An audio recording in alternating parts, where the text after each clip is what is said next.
So excited to be here with you guys and to be sitting with one of our founding members, Scout Sobel, and our clinic director, Dr. Hilda Gonzalez, and our lead acupuncturist and herbalist, Vanessa Marujal.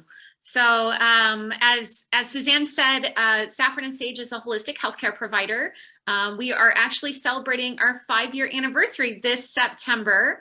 And none of this would have been possible without the financial support and initial funding from Accessity so many years ago. And so I was very excited to get the call from Suzanne when she said, I want to talk about mental health and I want to talk about the connectivity to entrepreneurship. And I think coming out of the last 2 years of COVID, where we've seen such extreme financial challenges for us as small business owners, and now being in the beginning of an inflationary recession, right? And so the theme is financial discomfort and maybe inconsistencies with sales and rising costs with supply chains, things like that we're having to manage. And of course, that then in turn drives stress and anxiety and depression and a whole host of other things. And so I'm very, very excited to be participating in this conversation, and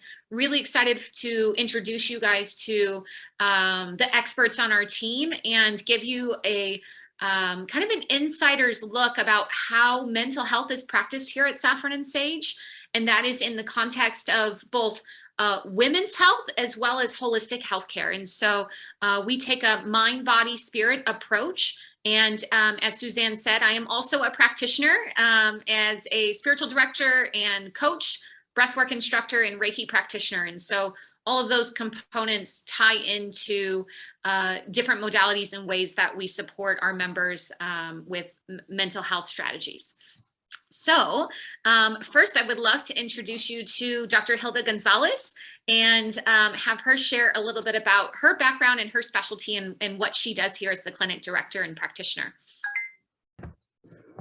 Hi, good morning, everybody. I'm really excited to be here, be part of this panel. I don't really get opportunities like this because I'm always in the clinic. But I am, as Kristen mentioned, the clinic director here at Saffron Sage, and my job is basically to make sure that our clinic runs smoothly, that our clients are happy, that they're well taken care of by our team, and that our team is always communicating. So as Kristen said, we are an integrative practice. And so if you go see your acupuncturist is also talking to your Reiki master, and they're talking to your primary care physician that's also on staff. So we're all communicating. We all know what's going on with you spiritually, mentally, emotionally, physically. So it's very unique. I know that it doesn't sound like it's that complicated, like everyone should be doing this, but no one else is. So it's really exciting to get to lead a team of such diverse practitioners. I myself practice lifestyle medicine, specifically women's health. I'm really passionate about helping women get pregnant through some of those fertility struggles that can really take a toll on your mental health. I work with a lot of our entrepreneurs that come here to Saffron Sage along with the rest of the team. And we definitely see a lot of stress, especially over the last few years.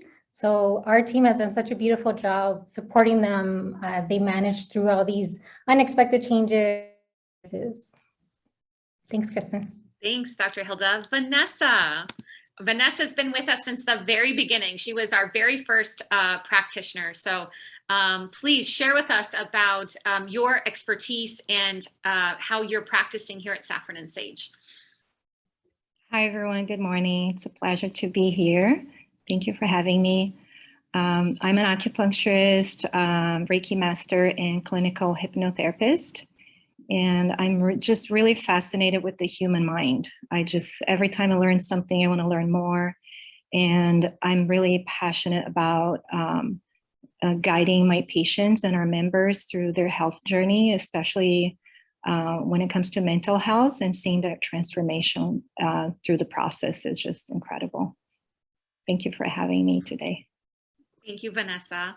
And last but not least, I really wanted to pull in one of our founding members, Scout Sobel. She is, like myself, a serial entrepreneur. She has had an incredible career. She is in the throes of another venture, Scout's agency, which is very exciting. And Scout is just an incredible female founder, and she has had a tremendous journey, has an incredible story, and I'm so excited for you guys to get to meet her and hear about her journey in context with mental health, entrepreneurship, and holistic healthcare. So Scout, tell us a little bit about yourself. Hi, everybody. I am Scout Sobel, and I wear my founding member title at Saffron Sage like a badge of honor. I'm even wearing all black, so sometimes I think I'm part of the team in that way. But long story short, I am the CEO of Scout's agency. We are a female-focused PR agency which specializes in getting women as guests on podcasts. But what stumbled me into Saffron Sage in the beginning was that I was in the depths and throes of suffering from bipolar disorder. And so through Saffron Sage over the last 5 years, I have been able to tap into a part of my spiritual and mental health healing that I couldn't find in other facets and other traditional avenues. So I feel as if Vanessa has been with me since day one. She's been my primary practitioner that I've been going to for 5 years, and I'm sure we can get into that transformation. But it's been pretty stark, from calling you guys hysterically crying with anxiety attacks to walking in to now just coming in for really empowering maintenance and really empowering healing. So that's a little bit about me, and the topic of mental health and entrepreneurship is very near and dear to my heart, since I have lived with a mental illness since I was 14 and very quickly found that entrepreneurship is truly just a personal development game. It's just a mirror that shows you where you need to heal and work on. And so through my business, I've been able to really actually tend to my mental health more than ever. So I'm excited to get into this topic. Beautiful. Thanks, Scout. So let's dive right in. Dr. Hilda, I would love if you would frame for us mental health. How do you define mental health, and how is that framed here at Saffron Sage? So in the clinical world, we like to separate you into these little tiny pieces, right? You go see a specialist for this part of your body, you go see a specialist for that part. For me, mental health is just a general part of your entire health and your general health. I wouldn't separate it from the rest, but because we do in terms of the way that we communicate about it, as your, of course, mental, emotional, but I would also include your spiritual health as well, because I found with my own patients that if there's a missing component there or an imbalance component there, that's something that we do always try to address here. We do it through breath work. As a breath work practitioner, I always look at the breath. Where is everyone breathing? I'm watching all of you. I'm just kidding. Or I know Vanessa, as a Reiki practitioner and hypnotherapist, that's something that she also addresses. So for me, mental health, yes, it's its own topic, but it could be either the introduction to discussing your entire general health, because as we all know, if one part of your body is not working optimally, it's going to affect your mental health and vice versa. So it's always interconnected. Absolutely. Vanessa, I just had a hypnotherapy session with you yesterday, and I think your unique training and background tying hypnotherapy to energy therapy, right? Understanding the energetics of the body and then the connectivity between those energetics and the emotional body. What else would you like to add about mental health in framing that for us through that lens? Well, first, I would like to look at stress, because we all think like stress is bad, right? But there's the good part of stress. So thinking about stress in general as a normal physiological response, and thinking about, animals in nature or even our ancestors when they're running from danger and life preservation, we need stress, right? So it's activating that sympathetic nervous system and going to fight or flight mode. And then, so what happened back then or in nature, if like an animal is running from danger and the danger is gone, they pretty much go into relaxation mode right away, and they go about having their meal, and that's it, right? What happens now in modern life is that short-term stress response that happens and the stressors are constant, right? Those short stress response that are positive, so low level stressors that stimulate the production of chemicals in the brain that make you more focused, that increase production, that make you ready and alert for that presentation or a meeting. That's normal stress of life, right? So what happens is that we are activating that sympathetic response all the time, right? We're constantly in that state of fight or flight. And so what happens is that predator from the past is now that contract or that deal that you need to close, or a payroll, or that employee. So then you go home, and then when you're supposed to relax and go activating your parasympathetic, that's rest and digest and have a meal and relax, you're still in that fight or flight mode constantly. Really that's when it becomes an issue and impacts our health in a negative way, right? So then observing the symptoms, I think, is the first step when you realize that you're out of balance, that you're starting to have physical symptoms such as difficult sleeping or insomnia, trouble concentration, or even problems with memory, fatigue, muscle tension, irritability, chest pain, palpitations, tremors, and sometimes even high blood pressure, cholesterol, things that can be actually measured. So I think observing the signs is really the first step in starting to take action and look for help. That's so helpful, Vanessa. Thank you for really bringing up the parasympathetic and sympathetic nervous system. I think that helps bring a very tangible framework to us to understand. And for all of you that are on the call, I would love for you to throw out questions in the chat. So I can, as we're talking about these things, any sort of questions you have, feel free to throw them in there. And I'll be scanning the chat box. So jumping off of that, Scout, I'd love to talk to you. As I'm listening to Vanessa, I'm thinking, you can tell that she's treating a community full of entrepreneurs, right? Her and Dr. Hilda, who are part of my treatment team here at Saffron Sage, and a majority of our members are like yourself, like myself, that are dealing with running a business. So walk me through how you are, scanning your mind, your body, how you're catching some of these symptoms, some of these, tying it back to the root causes. I mean, what does that look like for you? Well, I have a pretty extensive, at this point, day-to-day check-in, rituals, routines that I have, through trial and error, learned help me maintain that equilibrium in the nervous system, et cetera. But one of the main things for me, as Vanessa was talking about how these stressors are continuous, and especially as entrepreneurs, we feel those to a pretty large extent because our businesses are really attached to our survival, right? So every time you get an email that's unpleasant, you're like, is my business going to go down the drain? It's like very catastrophic thinking all the time. I've been able to reframe what that stress means for me as a business owner. So I say that entrepreneurship isn't branding. It's not coming up with $1 million idea. It's not even inventing a product. Entrepreneurship is walking through the fires with your head held high. And so very similar to how I was able to garner my mental health, in the sense that pain is inevitable, challenges come our ways, etc. I was able to accept that emotionally. So in my business, I have learned that every time a fire comes, it's just an invitation to be challenged, to go to the next level, to dig deep inside of yourself and figure out what you need to do to be the best version of yourself as a business owner. But some of the things, since entrepreneurship is difficult to turn off, that I kind of start flagging, that start happening, is when it's hard to go to bed at night, when you are laying there and you're like, oh, did I send that email? Or, oh, I have to remember to do this. It's when you can't turn the narrative off in your mind.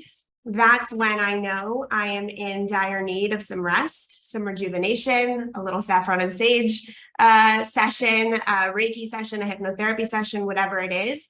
And when those early warning signs come up, I think as entrepreneurs, we are inclined to ignore them and continue. But I promise that when you feel the first warning sign of anxiety getting a little bit out of control, of stress kind of ruminating in your mind, it's actually to stop. It's to take a step back. It's literally to take a bath in the middle of the day, or go outside and read a book for an hour, or book a massage, or book a Reiki session, or call your therapist. It's when we can pause in the early morning stages of stress and mental health, when you start seeing it kind of deteriorate because of your business, it's catching them in those early stages that you will be able to bounce back so much faster and with such strength and clarity. So for me, that's my main warning sign. It's when I hit the bed at night and I'm like, oh, I should not be thinking of that to-do list right now. That's my indication that it's time to take care of my mental health and myself. I love that. And I think one of the things that's coming up for me is you've been doing so much work for so many years that you're kind of in this optimal state, right? Which maybe a lot of people are at the beginning of the journey and starting to recognize those things and begin to implement those rituals. So one of my questions is how do we start to recognize burnout? What are the signs, right? Because you're already in the place where you're preventing burnout by doing those check-ins. And so if you can take us back to a time when you were kind of in that space, which I think a lot of us brushed up against that during these last COVID years, right? So what does that look like, Scout? So sometimes, or if not all the times, we have to hit a rock bottom at times to understand what that is. And unfortunately, sometimes we have to hit that burnout stage to identify what that feels like in our body. I have hit burnout a couple times in my, about decade-long entrepreneurial path. The first time, it took me out so significantly that I started developing catatonic episodes, which are attached to my bipolar disorder, where my body physically stopped moving and I couldn't speak for hours on end. But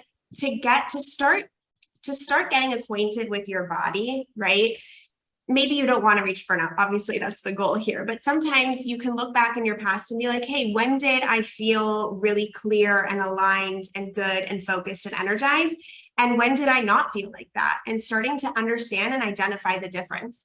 A beautiful way that I think is a great practice to start if you are just getting into the mental health work for yourself is to do the yes or no body scan for yourself. So feel what a yes feels like in your body, and then feel what a no feels like in your body. And that subtle difference you can start using in your day-to-day as an entrepreneur. So when you feel that no, you can identify, okay, we have anxiety, we have stress, we have et cetera. And then you can graduate from saying, okay, is this anxiety? Is this stress? Is it pushing me forward? Is it catastrophic? Is it getting out of control? But first, just really understanding, I think, the subtleties between what a yes and a no feel like in your nervous system is going to help you in your day-to-day do check-ins. And the more no's you start feeling, maybe you can start asking for help. Maybe you can start carving out some time in your day to be still and take care of yourself. Maybe you go for a therapy session, an energy session. But I think that's always where I tell people to start. What does a yes feel like in your body? And what does a no feel like in your body? I love that, Scout. Thank you. That's so helpful. And Teresa just asked a really good question. She said, what are some grounding rituals that we can do at night if we have trouble sleeping to clear mental chatter? So Scout, I'd love to hear what you have to say. And then Vanessa, I'd love for you to share one as well. Put your phone away an hour and a half before you go to bed. Put it away. Do not put it in your room. Put it upstairs in another room, and then get a little clock to wake you up in the morning. Putting your phone away an hour and a half, turning off all screen times, and then picking an unwinding routine that works for you. For me, I'll get in a 30-minute bath. If you don't have a bath, taking a walk around the block, making a cup of tea, reading in bed. I read for 30 minutes to an hour before bed. Fiction. Don't read a business book. That's going to get the brain going. I've learned that the hard way. Read a fiction book, get a good skincare routine, listen to a spiritual podcast, create an hour and a half spa-like experience. And for the parents out there, I know that's difficult. Maybe, scaling that back to 20 minutes, but the main thing is to get the phone away and to consume content that has nothing to do with your business, like a fiction book, in my opinion. Love it. Vanessa, what would you add to that? I believe the breath is a really easy and simple way to tap into the body and relax automatically. And Dr. Hilda could talk so much about that being a breathwork practitioner. But there's a technique that I really like, and I wanted to share, not only before you go to bed, but any moment that you need to reset and get into that parasympathetic rest and digest state. That actually we think about when we take a deep inhale, that's when we're relaxing. But it's actually when you take a longer exhale, that's when you stimulate the vagus nerve. And we could talk an hour for the vagus nerve and about that, but pretty much taking a longer exhale. So there's this breath technique that's 4, 7, 8. So you inhale for 4, you hold for 7, and you exhale for 8. So that breath technique, and you do it in a cycle for maybe a couple minutes, it helps stimulate your vagal response and activate your parasympathetic nervous system. So you're automatically putting yourself into that state of relaxation. It's really good to do it before you go to bed, or in any moment if you wake up at night and you can't sleep. Doing that cycle of breath can be very helpful. I love it. That's so helpful. And I think I just saw a note come in from Julia, who said she had a presentation this morning and she went to bed late. And then, I imagine from nerves, she was tossing and turning till 1 o'clock in the morning. And I think whether it is in regards to these presentations or meetings, or it's just the economic climate, Suzanne, you and I were just talking about this with everything unfolding, about how we respond to stressors, right? Both circumstantial, but ones that are chronic. And I think that's something that I would, love for us to explore, because now we're shifting into a different economic climate, right? Now we're pivoting as business owners from, surviving COVID, which we're seeing another wave come through right now. But now we're looking at rising costs. We're looking at the challenges of retaining employees. We're looking at how do we reduce overhead. So Dr. Hilda, would you, I'd love for you and I to dialogue, because, you being a key component to leadership here at Saffron Sage, you really have a firsthand view of what we're going through as entrepreneurs, and really looking at those strategies for managing everyday stress. What does that look like from a clinical perspective? And then I'm happy to chime in from a entrepreneurial perspective. Thanks, Kristen. So I am an intrapreneur because I work within this small business that is growing and expanding, but contracting at the same time with what is happening. So while I don't have the same stressors as an entrepreneur like Kristen does, I have different stressors working within the business. So personally for me, and this is something that we always talk about in our own meetings, and I recommend to my patients as well, is that broad field of vision. So they've done studies when, as Vanessa mentioned, when we're in our fight or flight, including freeze, because sometimes we don't fight or flight, we freeze in those moments of stress, where you're hyper-focused on this little tiny pinpoint stressor that you don't see the bigger picture. And so that can cause for your blood pressure to raise, your breathing pattern changes. Suddenly I'm just taking these short breaths into my chest. I'm anxious, my hands get really cold, right? Because all that blood is rushing to my brain so that I know how to, so that I can survive in that stressor, because my body doesn't know the difference between I'm being chased by a cheetah and I have to activate the system, or they're taking too long at Starbucks for my latte and I have to be at a meeting in 5 minutes, right? So I activate the exact same system for both extremes. So I like the idea of this broad field of vision where in that moment of stress, and I know it's really hard because we are so caught up in how do I fix this? How do I get out of this moment? Is to take a deep breath, as Vanessa mentioned. I specifically like to recommend a deep breath into the belly, because we can take a deep breath into the chest and that'll be really challenging to regulate our nervous system. But if we can get into the belly, specifically the lower belly, that space right below your belly button, sort of like an anchor, you're just holding that energy a little longer. And then that slow exhale, as Vanessa mentioned, we can then sort of come above ourselves and see, okay, what should I really focus on? What is the real fire here? And oftentimes I find that people will catastrophize if they stay too focused. For example, someone just left the company. Oh my God, now this is going to happen, now this and this and this. But if I take a moment and I have that broad field of vision, I can see that that might actually be an opportunity, as Scout mentioned, that if I can step back and not get caught up in that little tiny situation, I see that bigger picture within my company. That's so beautiful. And, you know, the example she's giving is like, she's referencing me yesterday. We had this issue yesterday. We had an employee come in and resign, and immediately heart palpitations. Oh my gosh, what are we going to do? And I'm sure you guys can resonate, right?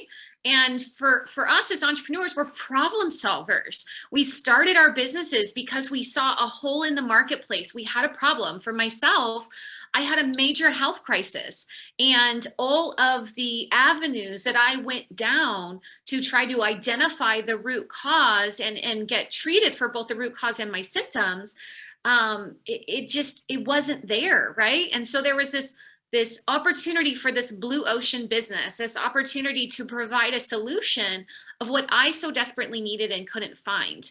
And I think it's in that journey of finding solutions for ourselves, and what's really the mission behind our businesses, right? And I think that's also why the temperature gets a little more heated for us as purpose-driven business owners, right? Because it is difficult to separate it. Everything seems so personal and so emotionally charged. And so I think, you know, for myself, one of the strategies that I have implemented is boundaries. One of my boundaries is in scheduling. And so I get up at the same time every day. I take Harper for a walk. I am, you know, drinking my herbs or my tea. Then I start every single day. I have rules that I don't open email till I get to the office. I also have any work related. I've communicated anyone that has my personal phone. Don't text me on my personal phone. Only text on my work phone, right? And so I'm not getting those triggers all the time of, oh my gosh, this happened, right? And then at the towards the end of my day, I have 2 hours blocked out every single day. And now, yes, I know I own the healthcare company, so it's easier for me to say that I'm in treatment for 2 hours a day. And that's not realistic for everyone, but that has been a boundary. Like if someone asks for a meeting during those 2 hours, it's not going to happen. I don't care who it is. And so those are always blocked. And as soon as I get done from there, I'm into my evening routine. So I think the routine is really, really important for taking control and creating that stability, not just in the physical material world of day-to-day business, but that shores you up and creates that stability internally, right? So that way, when you're in the Starbucks line and you're starting to get activated, you can then take a moment to take a step back. And my question to myself is always about defining reality. And I asked myself, and Dr. Hilda and Vanessa will test this, I asked my team, what is the problem? And I think it's really, really important that we define what is the core root of this issue right now and whose problem is it, right?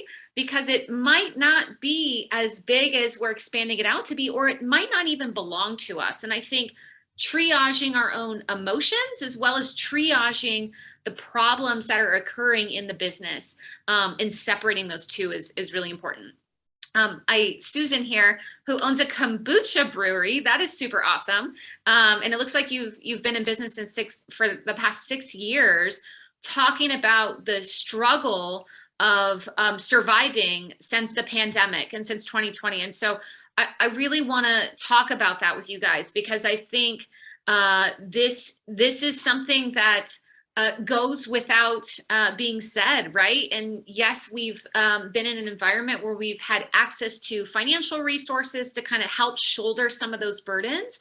But depending on what industry you're in or what your business model is, some of us are still having incredible challenges with staying afloat, and whether it be attracting new clients, retaining new clients, trying to shift pricing models.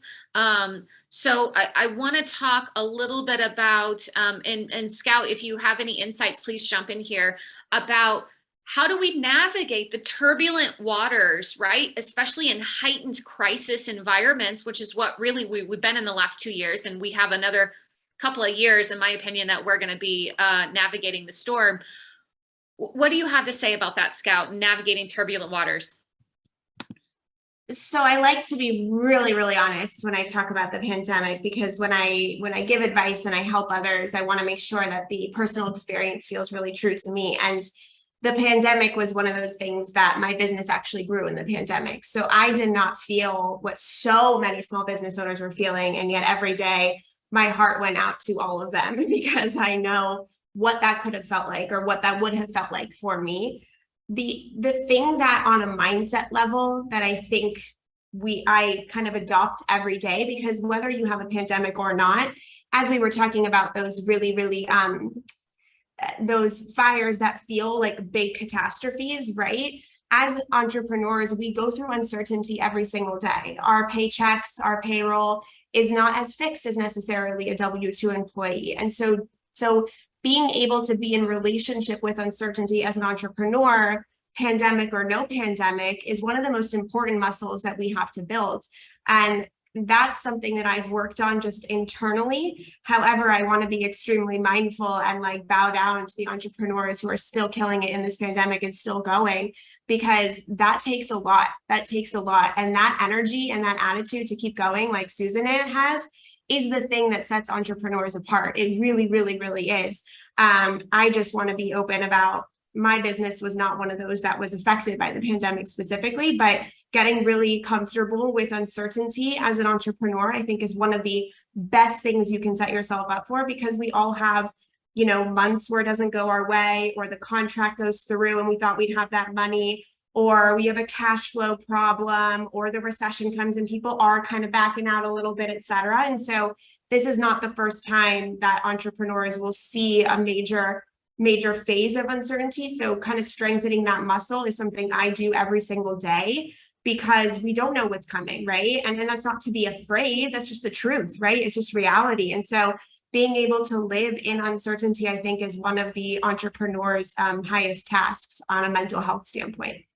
Absolutely. And I love that you talked about mindset, because you and I have had the exact opposite experience with our businesses, where you guys have flourished and been growing and been adding clients and contracts, and your sales have been tremendous. Whereas we had the opposite effect, right? And even though as a medical provider, we were able to stay open, people didn't want to leave their houses. They were very, very afraid to leave. And so as a result, our bookings went down, our sales went down, and we did have to navigate. And that was really one of the challenges, because as you said, that is what entrepreneurship is all about. We don't have a crystal ball. We're not guaranteed. Every day starts from zero. And so how do we navigate through uncertainty?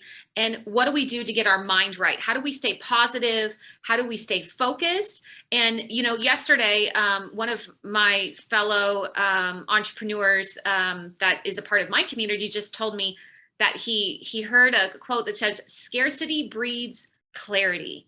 And that's it, right? When we're in these environments of scarcity, where we're experiencing suffering, which could come up in the forms of mental health, right? Stress, anxiety, that's a form of scarcity. That's a form of struggle. We have the opportunity to get very, very clear, and to also make edits, make micro adjustments. And I think for me, the key to mindset has been, like I said, not just staying on those routines, because that helps hold the container for the mindset, continuing to see my micro team of care providers to get the hypnotherapy and acupuncture and, you know, breath work to do all the things. But then also it's community, you guys. So for myself, making sure you have a group of entrepreneurs around you. And I think even today is a great opportunity for you guys to connect with one another.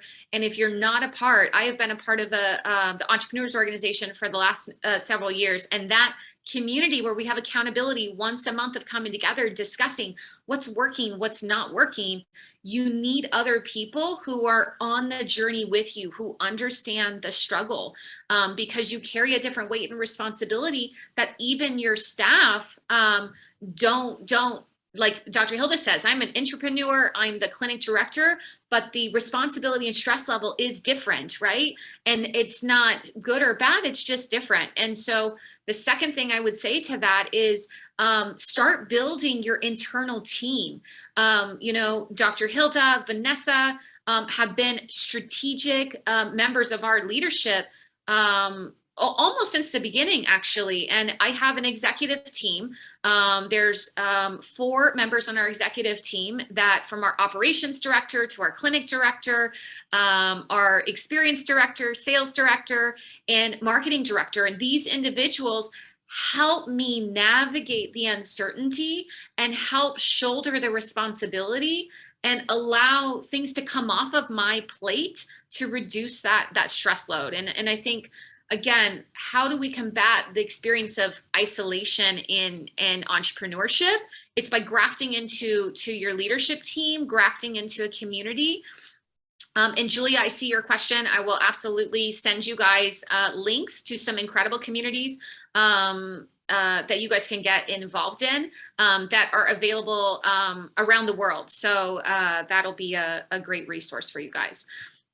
Okay, so with that being said, I would love, Dr. Hilda, if you could share with us about how do we get connected with licensed mental health care providers, right? Obviously, if you live in San Diego, you can come see us, but what is the best way for those of us that might be struggling with mental health that don't live in San Diego?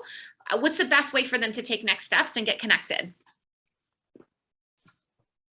So if you're not in San Diego, I would recommend that you go through your primary care physician, whoever is your lead physician, because then they can make a reference either within your network of insurance, right? We all have this in, some of us have access to insurance, so you want to make sure you utilize that. If you cannot find a clinician within that system that you resonate with, because that's really important. I've had so many clients that, you know, I tell them, oh, go find someone within your network so you can utilize those resources. And they come back and they say, you know, that person doesn't get it. They're either not part of my same culture, they're not a woman, they're not a man. And so that's really important. Just, you don't have to settle for that first encounter. You can find someone that will understand where you come from, that is culturally competent, that understands the entrepreneur struggle, that can sit there and really hold that space holistically for you. So that would be my first suggestion, is to either go within your network. If that doesn't work, then I would invest in going outside your network and finding someone that does fit those needs and does understand your background and your story. Because I've had clients that come in here for different types of appointments, and they tell me, oh my God, I was going to be so anxious because I thought you were going to tell me to stop eating my cultural foods, for example, when I do a nutritional appointment. And so that really, I would say is key component to having a healthy relationship with your clinician, is to make sure that you have someone that is on the same wavelength and understands a little bit more about your background. Not to say that they have to be the exact same match, but having someone that is trained, if you've had trauma, making sure they're trained in trauma as well. So doing a little bit of research, you don't have to stay committed to that one clinician. There are free resources if it's something you'd like to share with your teams. Many of the counties that you're in offer free resources, or they can connect you with other resources. And then there are organizations that offer resources within that specific culture or ethnicity that can also support you. So do a little bit of digging. It doesn't take that long. Thankfully, we have access to a lot of information, but really, I would say empower yourself with the right clinician. I love that. And what Dr. Hilda is touching on with culturally informed care is really at the core our philosophy about bio-individuality. And so, as we talked about in the beginning, Saffron and Sage, we are centered around providing integrative holistic healthcare. So we're looking through a mental, emotional, physical, spiritual lens. And so here we're tying thoughts and emotions to the mental emotional component. We're tying toxicity. So this could be exposure to things like mold or parasites that could be impacting our mental health, right? As well as the sort of foods and the environment that we're in, anything that's going to affect our physiology. And then the third component for us is the spiritual component, which is the new frontier that we're starting to see more connectivity to in the healthcare space. And for us, spirituality is tied to trauma. And so I love that Dr. Hilda underscored trauma, because whether that is having an experience of abuse in some way, shape, or form when we were younger or in recent years, as any form of trauma, and in part, sometimes running a business can create traumas. I can tell you, we've had some very challenging experiences with employees or vendors that have created different traumas. So the expanse when it comes to trauma is large, and we really want to tap into those. So again, that framework, as you're looking to connect with a provider, looking through that lens is what we believe is essential to achieving success with mental health and with healthcare.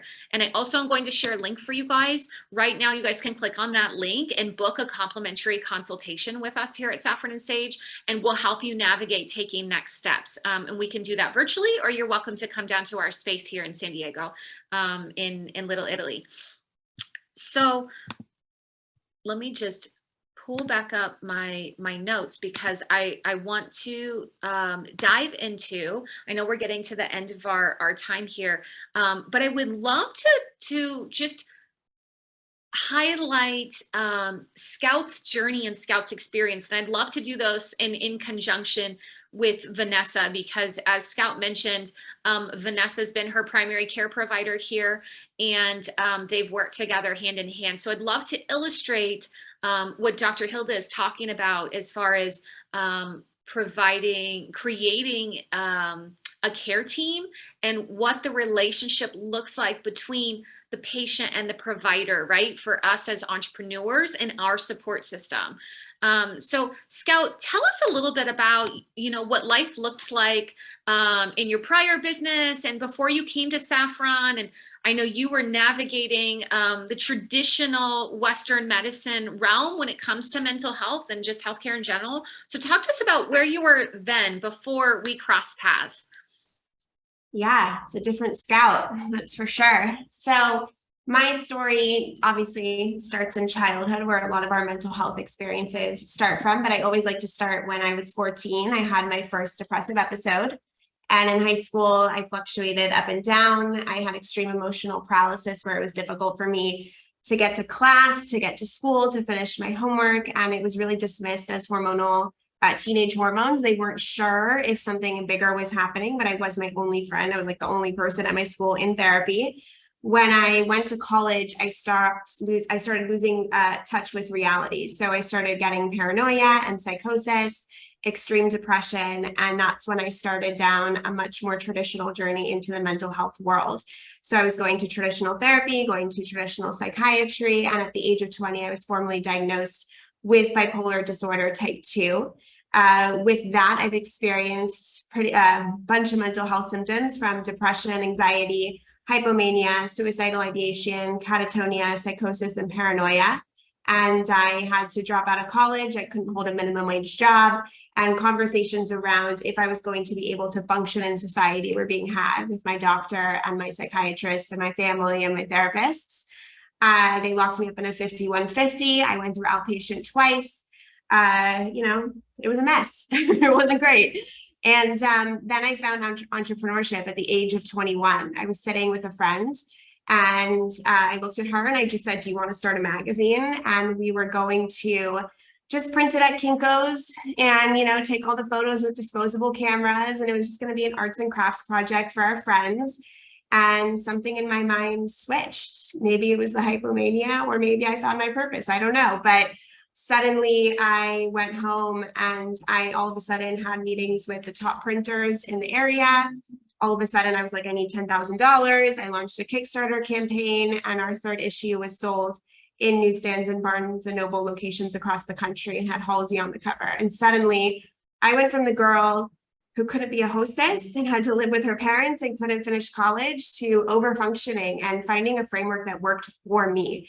So entrepreneurship was the first thing that provided me a sense of purpose and a framework that I could walk down. I know everyone here is probably an entrepreneur, right? Like, who's listening and who's tuning in.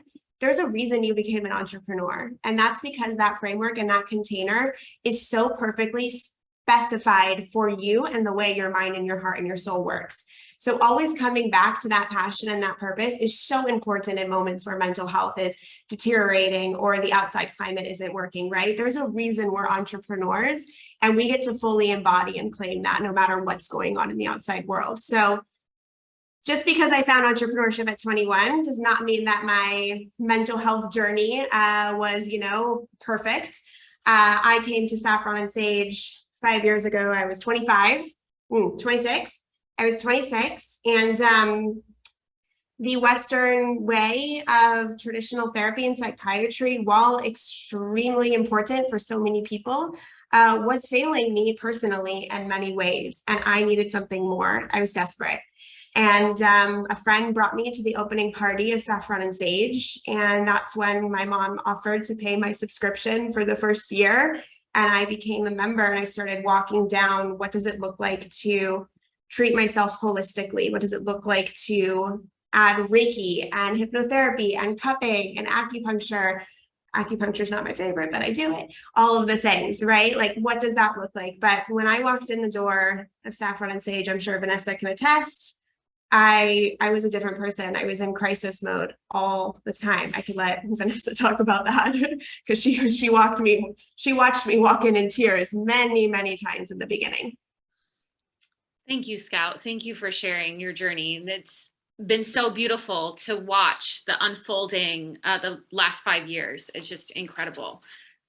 Vanessa, would you jump in and share with us? Because as Scout is talking about fire cupping and acupuncture and Reiki and all of these different things, obviously some of the mental health strategies and the holistic healthcare strategies that we recommend here are a little outside of the box, right?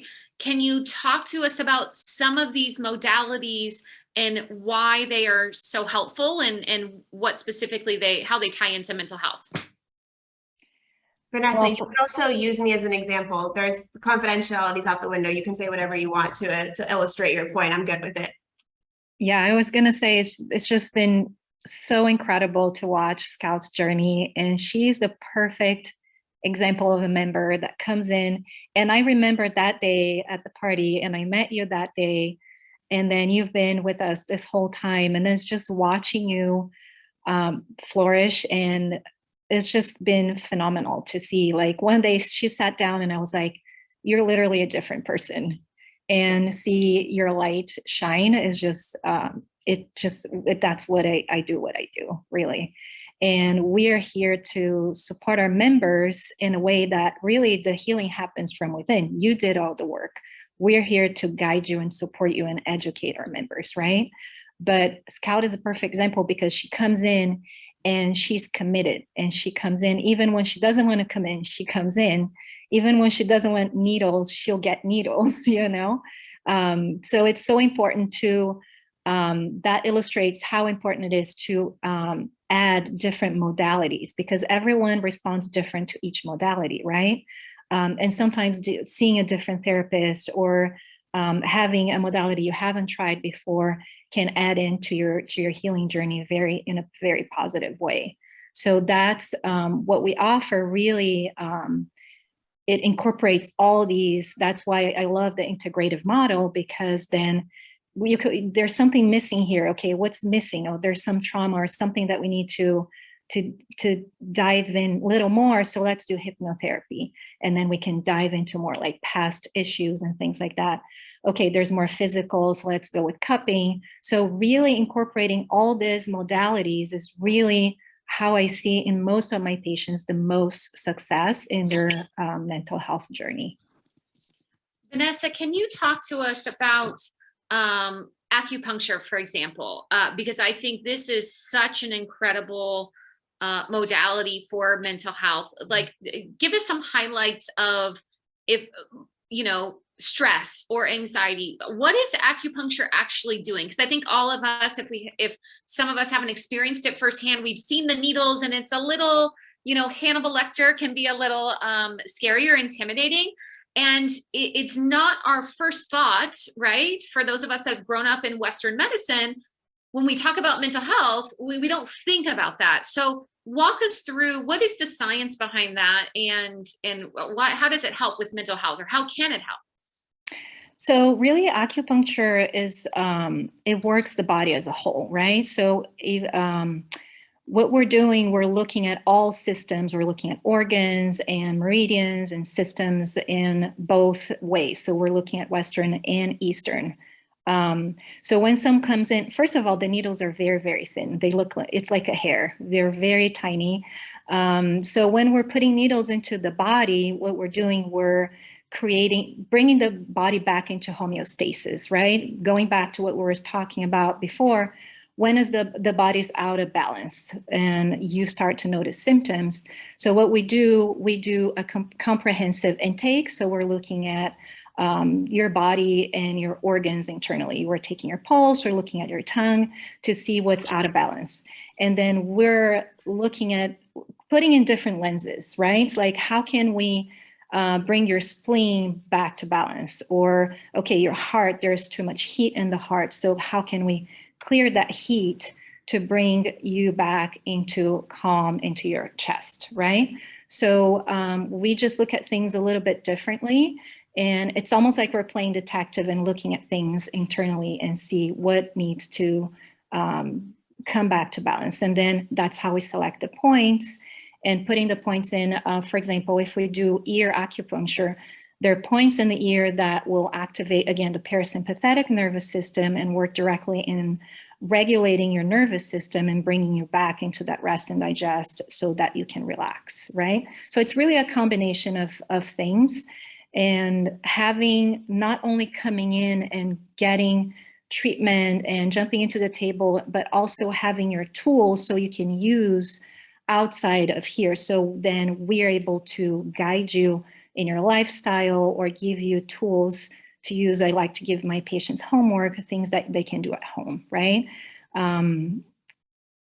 Yeah, so I hope that answered your question. So I know we're coming to a close. Scout, closing statement. What would you like to share that you haven't got to share yet? I think I would just really like to share what's happened to me over the last 5 years at Saffron Sage, and yes, at Saffron Sage, but also just in general with these types of modalities, and staying really committed to a monthly practice and what happens when you do that. So I have been able to play around with cupping. I go for cupping when I'm feeling like my nervous system needs a reset and I'm really stressed. It puts me into a really deep rest. I go for acupuncture once a month just to do everything that Vanessa just said. I just do it. I do hypnotherapy. I just did a first hypnotherapy session with Vanessa, and we were able to clear a lot of early childhood trauma very quickly. I was able to call on my future self and heal little Scout in like 45 minutes. It was amazing. And so I think the thing I would like to share the most is that healing your mental health and working on your mental health is not a quick thing. It's something that requires commitment and consistency and repetition and trial and error, right? Like cupping just does it for me, it just does. Some people don't like cupping as much, etc. So I think my final statement really here that I just want to make is that if you are an entrepreneur, also as the entrepreneur, your mental health is proportionate to your business's success. And people don't talk about that, but how you take care of yourself is going to reflect in the success of your business. So just the same way you are dedicated to your inbox, be dedicated to your mental health, be dedicated to daily rituals, treat your 5 to 9 just as sacredly as you treat your 9 to 5. I think it's in those moments that you'll find over time, you'll come to the routines that Kristen says she has, which I have insane ones as well. You'll come to the things that work for you, and then you'll continue to compound on that type of healing and care for yourself, whether it's at Saffron and Sage or at home or anywhere that you are. So yeah. Beautifully said. Beautifully said. If there's any other questions, Suzanne, I want to turn it back over to you, but if you guys have any more questions, I know we are at the 12 o'clock hour, and so we want to honor your time. But it's been so great to be here with everyone. And thank you, Suzanne and Nina, for putting this together and hosting this incredible conversation. And thank you for allowing us to be a part of it.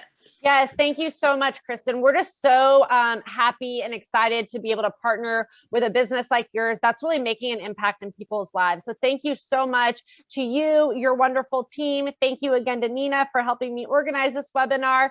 I will be sending out all the contact information of the presenters and for Saffron and Sage after this webinar, along with the recording. So thank you so much again. Thank you for joining us. Stay in touch with Accessity and have a wonderful day. Thank you.